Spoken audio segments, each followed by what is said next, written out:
வணக்கம். இன்றைக்கு நான் புளிக்கஞ்சி செய்து காட்ட போகிறேன்.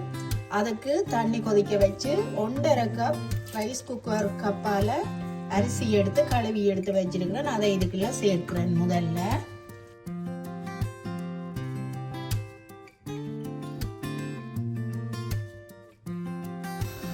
அரிசி முதல் நல்லா அவிஞ்சு கொண்டு வரட்டும். இந்த புளிக்கஞ்சிக்கு சேர்க்கிறதுக்கு நான் தேவையான பொருட்கள் எடுத்து வச்சிருக்கிறேன். அதை என்னென்னு பார்ப்போம் வாங்கோ. சின்ன வெங்காயம், உள்ளி, கொஞ்சம் பெரிய வெங்காயமும் வெட்டி வச்சிருக்கிறேன். இந்த புளிக்கஞ்சிக்கு வெங்காயம் கொஞ்சம் கூட சேர்த்தா நல்லா இருக்குமென்றதுக்காண்டி. அதோட மல்லி 2 மேசக்கரண்டி, 1 மேசக்கரண்டி சின்ன சீரகம், 1 மேசக்கரண்டி மிளகு. இந்த உரைப்புக்கு ஏற்றதான் நான் சித்தல் மிளகாய் எடுத்து வச்சிருக்கிறேன். அதோட இறாலும் நெத்தலி கருவாடும் எடுத்து கழுவி வச்சிருக்கிறேன். வாங்கோ இதை எப்படி செய்யறேன்னு பார்ப்போம்.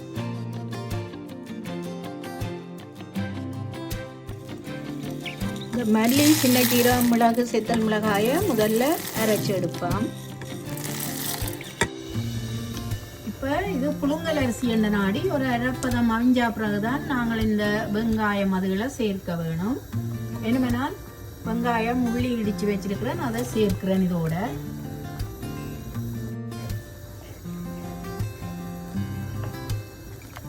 வெங்காயம் அதுகள் அவியட்டும் கொஞ்ச நேரம்.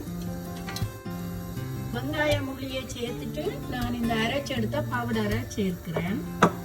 அதோட நான் மஞ்சள் சேர்த்து அரைக்கையில் அப்ப மஞ்சள் பவுடர் சேர்க்கிறேன். ஒரு 1/2 டீஸ்பூன் சேர்க்கிறேன். சேர்த்துட்டு எல்லாத்தையும் கலந்து கொஞ்ச நேரம் அவிய விடுவோம். இந்த பச்சை வாசம் போகணும். நாங்கள் பச்சையாக தானே இந்த பவுடரை அரைச்சி எடுத்துனாங்க. அப்போ கொஞ்ச நேரம் அவியட்டும். இது நல்லா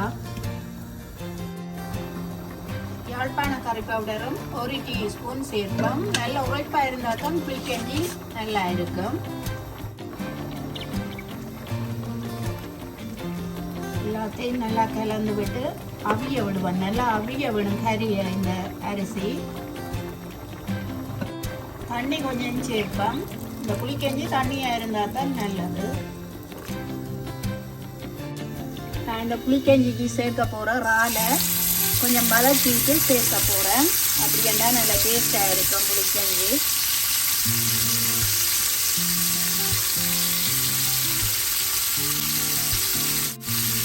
அதோட கருவாட்டையும் சேர்த்து வதக்க போகிறேன். கன நேரம் பொரிய விடாமல் சும்மா ஒருக்க எண்ணெயில் வதக்கி போட்டால் நல்லா இருக்கும்.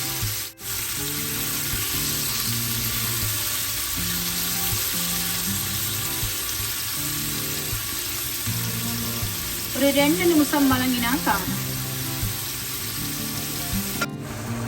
இந்த புளிக்கஞ்சிக்கு வாழையும் கருவாட்டையும் சேர்ப்போம்.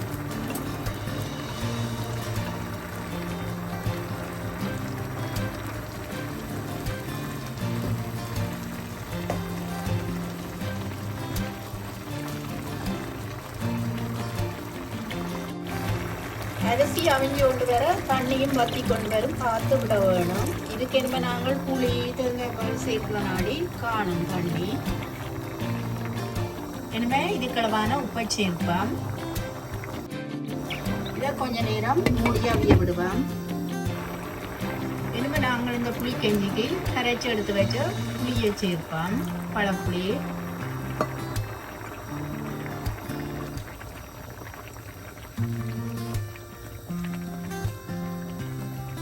சேர்த்துட்டு அதோட தேங்காய் பால் சேர்ப்போம்.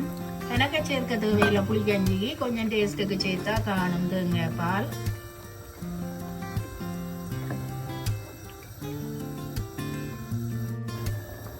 கடைசியா முருங்கமிள கொஞ்சம் சேர்க்க போறேன்.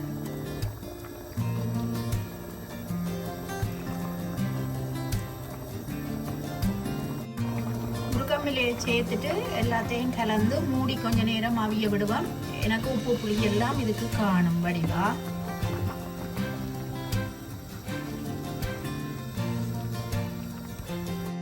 புளிக்கஞ்சி இப்ப ரெடி ஆயிட்டுது. நான் ரக்கி எடுக்க போறேன்.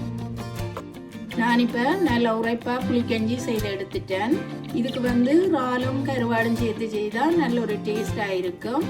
இந்த புளிக்கஞ்சியை வந்து நெஞ்சு சளி இருமல் இருக்கிறார்கள் செய்து குடிச்சா இதமாக இருக்கும் தொண்டைக்கு நல்லா. அதோட இந்த ரெசிபி உங்களுக்கு பிடிச்சிருந்தா எங்களோட சேனலுக்கு லைக் பண்ணி ஷேர் பண்ணி சப்ஸ்கிரைப் பண்ணுங்க.